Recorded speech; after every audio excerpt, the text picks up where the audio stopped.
The Bayanihan to Recover as One Act was supposed to provide immediate relief for Filipinos hit hard by the COVID-19 crisis. But it took 9 months after it was signed into law for the bulk of beneficiaries to receive the promised help.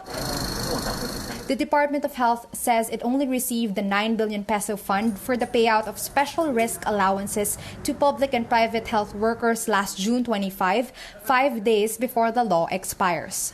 Gagawin na lang po yung pirmahan ng MOA na yan para maibigay na agad-agad sa ating mga healthcare workers ito pong benepisyo na ito.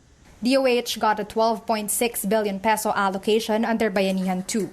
Undersecretary Maria Rosario Vergeres says the remaining 3 billion pesos was allotted for the hiring of additional medical personnel from January to June this year as the country saw a surge in infections. As for the Interior and Local Government, Secretary Eduardo Año says it can fully consume the 2.5 billion peso budget for the hiring of 15,000 contact tracers by Wednesday. But salaries will only be released once supporting documents are submitted by personnel.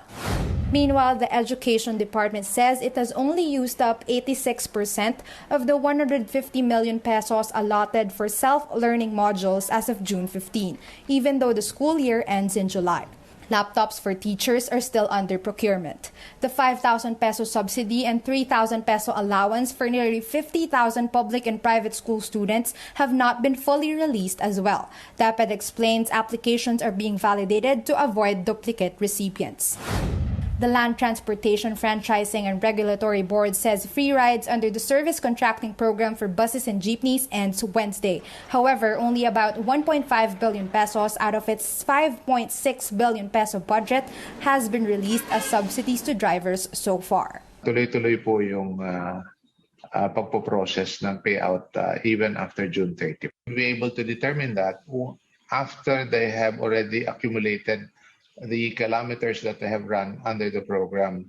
The Budget Department says funds left untapped by June 30 must be returned to the Treasury, effectively abandoning intended projects.